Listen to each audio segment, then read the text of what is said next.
Hola, ¿qué tal amigos? Bienvenidos a Somos Reino, el gobierno teocrático de Dios en la tierra.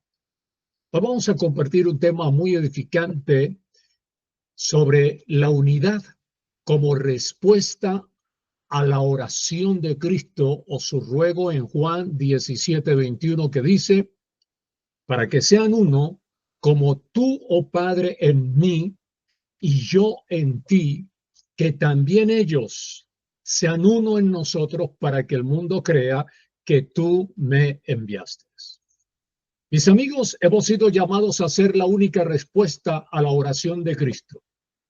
Él oró al Padre por la unidad hace 21 siglos y en Juan 17 hizo la oración que todavía Él está esperando de todos los que conocemos a Cristo, que seamos la respuesta de esa unidad.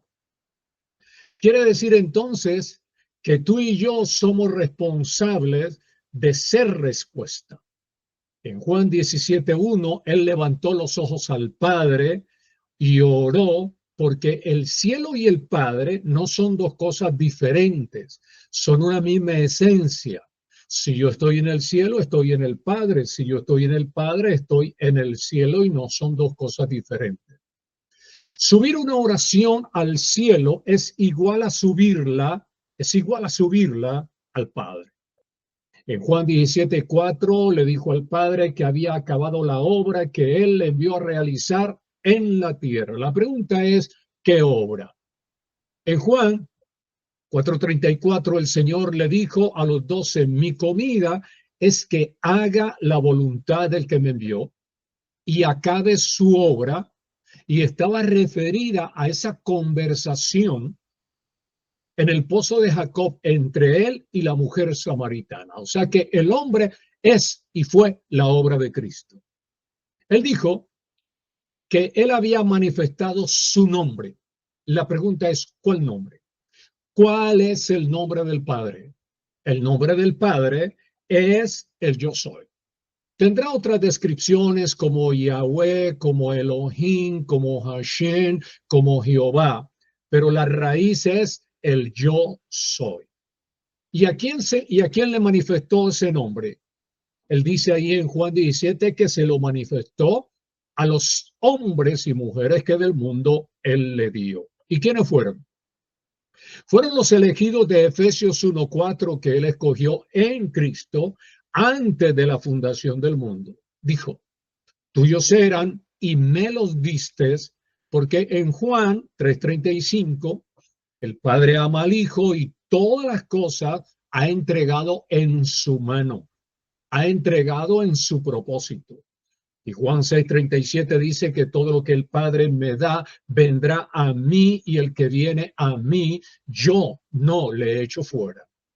Todos los elegidos, más temprano que tarde, han venido y vienen viniendo desde hace 21 siglos a Cristo.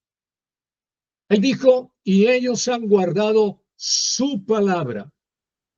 Por eso Juan 10:27-28 dice, permítame leerlo, mis ovejas oyen mi voz y yo las conozco y me siguen, y yo les doy vida eterna y no perecerán jamás, ni nadie las extraerá, ni nadie las perderá, ni nadie las arrebatará de mi mano.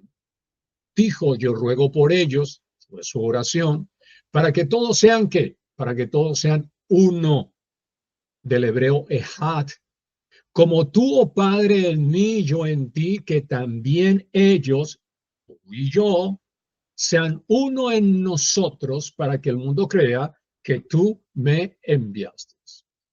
Mis amigos, aquí hay una perfecta fusión entre el Padre y el Hijo. Ya no hay dos, sino uno. ¿Por qué? Porque en Juan 10:30, Yeshua o Jesús dijo, yo y el Padre uno somos. Esta es la fusión de las tres U. Unión, unidad y unicidad. Oído, si el Padre está en el Hijo y el Hijo está en el Padre, eso se llama fusión. ¿Qué nos enseña esto? Que no hay división interna, nunca lo hubo, entre el Hijo y el Padre y el Hijo, porque hubo unidad perfecta. Si tú y yo somos uno en el mismo espíritu, uno en el mismo mensaje de reino, uno en el mismo Cristo, entonces estamos en la misma unidad entre Padre e Hijo, Hijo y Padre. Y en 1 Corintios 15:28, el apóstol Pablo testificó de ese ejat, de esa unidad, porque él dijo y habló que Dios es todo y en todos. Oído, Dios es todo. La palabra todo es del griego holos con H, que quiere decir totalizado. Pero también dijo que Dios es en todos. O sea que tenemos aquí en Pablo a un Dios global, a un Dios universal. Todos los que estamos en Dios y en Cristo somos globales, somos el reino global, el reino internacional. En Juan 17 el Señor ya entonces oró por la unidad. No, no te pongas a orar que los pastores sean uno, que los apóstoles sean uno, que los profetas sean uno, que los creyentes sean uno, que las iglesias sean uno. No, no ores por la unidad, porque Cristo ya la oró al Padre. Lo que tú tienes que decidir es ser respuesta. Una oración es para que esa oración nos dé una respuesta, nos produzca un efecto. Hacemos la respuesta cuando cumplimos a Efesios 4, versículo 3, que dice solícitos. Solícitos en guardar la unidad del espíritu en el vínculo estrecho de la paz. Por eso es que la paz es el efecto de la causa llamada unidad.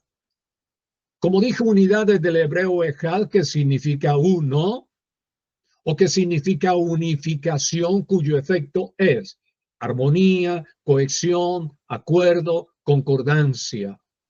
Tenemos en el Nuevo Testamento dos vínculos que surgen de la unidad. Número uno, el vínculo de la paz, del hebreo kaser shalom, que significa la conexión que promueve la tranquilidad y seguridad, cuyo efecto es el bienestar de todos. Y tenemos el vínculo perfecto de Colosenses 3:14 del hebreo kaser mushalam, que promueve, que incita, que produce el estado de completo, maduro, capacitado, pleno, correcto y excelente. Entonces, mis amigos, la condición interior de la unidad es la unanimidad. Hagamos la pregunta.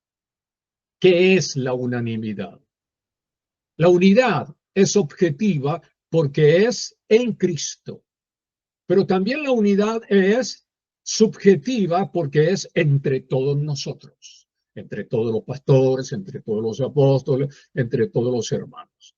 La unidad en el reino no tiene que ver con iglesias, no tiene que ver con concilios, no tiene que ver con denominaciones, no tiene que ver con asociaciones, porque muchas veces estás en una asociación simplemente por conveniencia, por evento, por programación, pero tu corazón está lejos de ese propósito.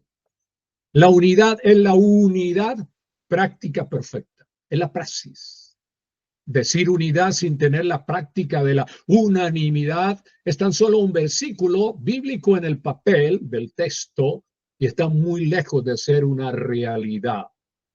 La práctica de la unidad es tener un mutuo acuerdo, un mutuo espíritu. La unidad que oró Yeshua o Jesús en Juan 17 es unidad de naturaleza, es unidad de consistencia, de pilar, de fundamento. Permíteme un ejemplo.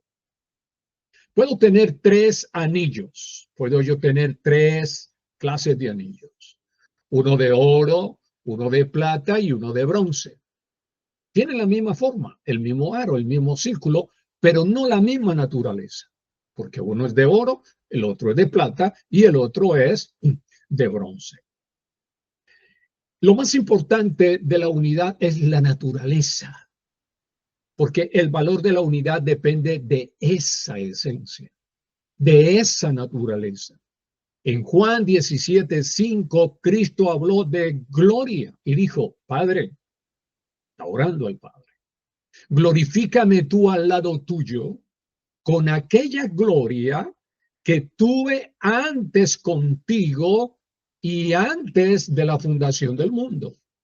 La pregunta es, ¿y cuál fue realmente y cuál fue esa gloria? Fue la gloria de la unidad, fue la gloria del ejad, fue la gloria de la consistencia. Por eso unidad es naturaleza. Donde está la unidad está la gloria de Dios. Donde no hay unidad, no hay gloria. Sin gloria no hay unidad. A fin de que haya gloria, tiene que haber unidad. Entonces, la gloria y la unidad se pertenecen, son hermanas, se funcionan, son intrínsecas. Entonces, mis amados, el tema de la oración de Yeshua en Juan 17 fue la gloria. Pero el contenido de esa gloria, ¿sí? El jugo de naranja es la unidad. Por eso el Señor habló aquí en Juan 17 de 3 niveles de unidad. Hay 3 niveles de unidad. El primero, el nivel en su nombre, que ya dijimos es el yo soy. Segundo, el nivel en su palabra. Es incoherente. Usted coloca a 10 predicadores con la misma Biblia, con el mismo versículo, intertexto y contexto, y predican 10 disparidades.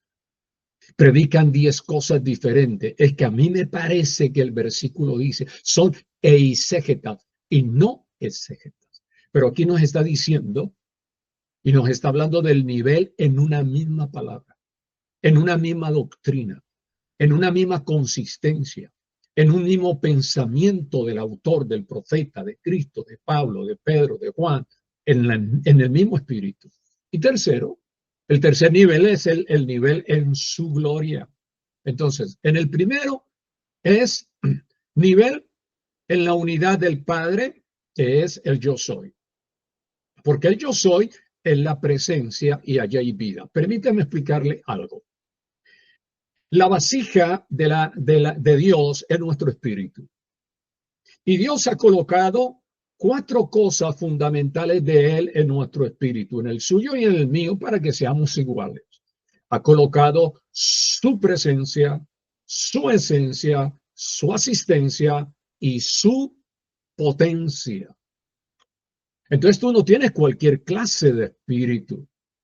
¿Y dónde están estos 4 elementos? Oído, presencia, asistencia, esencia y potencia, hay vida. Por eso tu espíritu tiene que tener la vida de Cristo. En el segundo, que es la unidad en la palabra, entonces nosotros tenemos que estar siempre en el verbo, porque el verbo es Cristo y no hemos sido llamados, los que predicamos, no hemos sido llamados a predicar una filosofía, ni una sabiduría personalizada.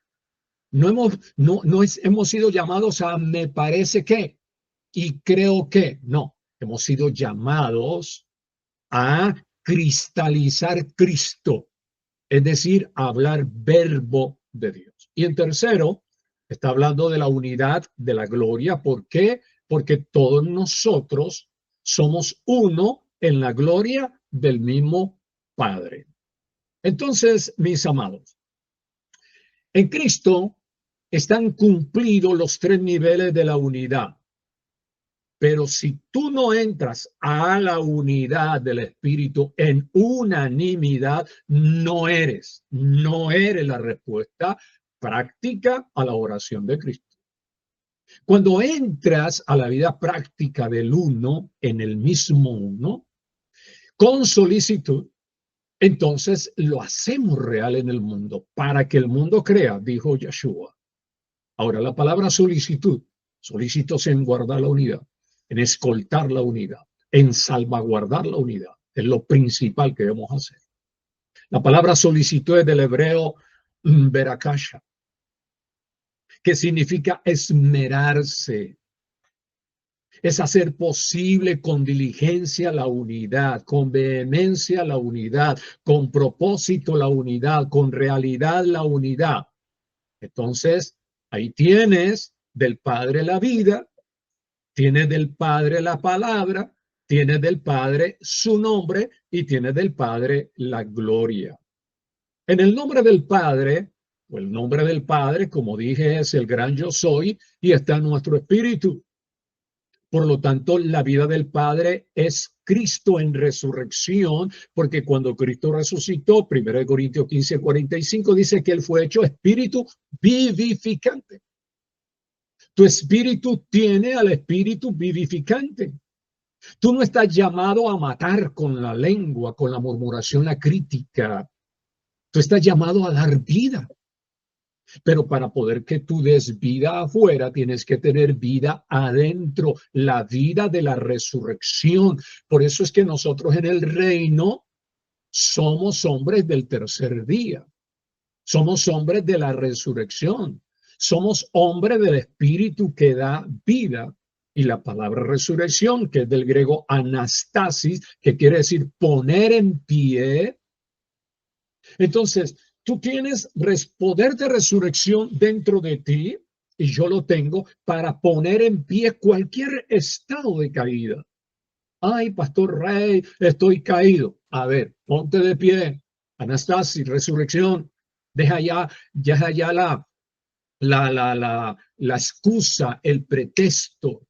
Deja ya la derrota. Levántate del inframundo cualquiera sea. Inframundo económico, inframundo sentimental, inframundo o separación o de muerte. La palabra del Padre es Cristo, el verbo en nosotros que transforma al alma. Por eso Pablo habla de renovar la mente, órgano psíquico del alma. La gloria del Padre, la unidad de todos en una ciudad en Cristo. Qué pena, qué infortunio, qué desgracia. Uno va a una ciudad donde hay 800 congregaciones, iglesias, cada uno con su pastor, pero cada uno jalando la cuerda para un lado y para el otro. Viven de numerolatría, predicando la numerolatría, buscando la numerolatría. No, amado, así no es en el reino. En el reino no hay numerolatría. ¿Sabes por qué?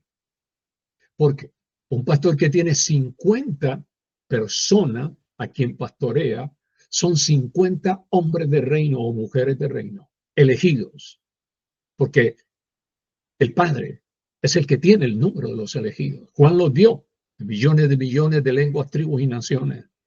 Entonces los números son de Dios. Entonces hay una competencia de números. ¿Quién es la más grande? ¿Quién es la más lujosa? ¿Quién tiene la mejor orquesta? ¿Quién tiene los mejores tecnología? Eso es pura vanidad eclesiástica. Dios lo que quiere es unidad en Cristo que revela un reino de reyes unidos en un mismo espíritu y unanimidad. Entonces la unidad del espíritu es la única capaz de reunir a todos los pastores, a todos los líderes y apóstoles y profetas y creyentes en una ciudad, en un mismo reino, sin división alguna.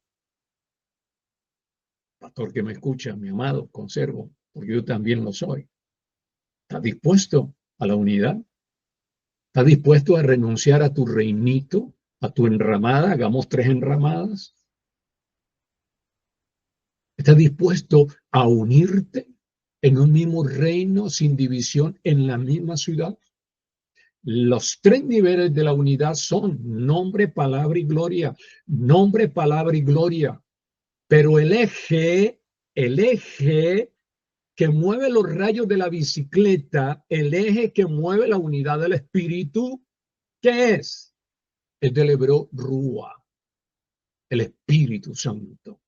Tú tienes Espíritu Santo, yo tengo Espíritu Santo. No podemos predicar 2 espíritus, el tuyo y el mío. Tenemos que predicar el mismo eje, predicar el mismo Espíritu Santo, porque la palabra rúa significa aliento, fuerza, vitalidad, potencia y energía. Tenemos un espíritu potente, capaz en nosotros de movernos a ser solícitos en guardar la unidad en el eje, la unidad en el espíritu. La pregunta es cómo funciona. ¿Cómo funciona una rueda de bicicleta? Bueno, funciona por el pedal que tus piernas le dan energía a la bicicleta debido a la ley del movimiento que la pedalea. Cuando haces el movimiento, el eje amarra en su centro y le da fuerza a los radios del círculo de la bicicleta para que se mueva y todo la bicicleta comienza a desplazarse y a fluir libremente. Oído y atención. El problema de los líderes, y tenemos que ser muy claros, el problema de los líderes y ministros en una misma ciudad con sus iglesias, donde todos dicen que están en Cristo, ¿cuál es? El problema no es la ciudad. El problema no es la gente, son ellos. Son ellos los que le ponen trabas a la unidad. Es que con ese no, es que ese es un sectario, es que ese predica esto, es que ese no me lo aguanto, es que ese ni lo puedo ver en un shopping o en la calle. Por favor, amados pastores, es tiempo de liberar la hipocresía escriba y farisea. No es la gente, no es la ciudad, son ellos que no hacen la respuesta de Juan 17 por no ser solícitos en guardar, escoltar, salvaguardar la unidad del espíritu, el mismo eje. Dios me ha movido a predicar la unidad del espíritu. Estoy dispuesto a ser uno contigo. A mí no me importa tu concilio, a mí no me importa tu denominación, a mí no me importa tu ministerio, a mí no me importa tu éxito, a mí me importa tu corazón. Tú y yo somos uno en el mismo uno que es Cristo. Cristo es el eje de la rueda y nosotros los radios conectados a Él. La unidad no se obra. Yo he oído gente que dice, Señor, trae unidad a la ciudad. Oh, cuando estemos en el cielo, por fin podemos ver la unidad. No, no te tienes que morir ni ir al cielo para la unidad. Comiénzala desde ya. Comienza a ser uno, empezando con tu familia. Hay familias, ¿sí? Que unos son creyentes de los testigos de Jehová, otros son creyentes de los adventistas, otros son creyentes de la presbiteriana, otros son creyentes del carismático, otros son creyentes y todos viven peleando, desgarrándose y mutilando el cuerpo de Cristo por nombres, por títulos que no son bíblicos. Ninguno de esos títulos son bíblicos.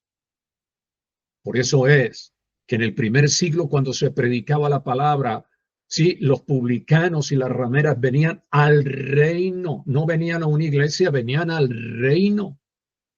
Por eso es que nosotros sí podemos, por visión de reino, por principio de reino, hacer un solo reino en una sola ciudad donde todos cabemos. Usted sí cabe en el reino. Puede que no quepa en una denominación. Y usted se pasa de una a la otra. Todo el año va a 3. Y sigue buscando y buscando y rebuscando. Pare de contar. Pare de sufrir. No siga buscando más congregación. Métase al reino. Tenga visión de reino. Y sobre todo conviértase en ser esa respuesta maravillosa de Cristo a la oración de Juan 17.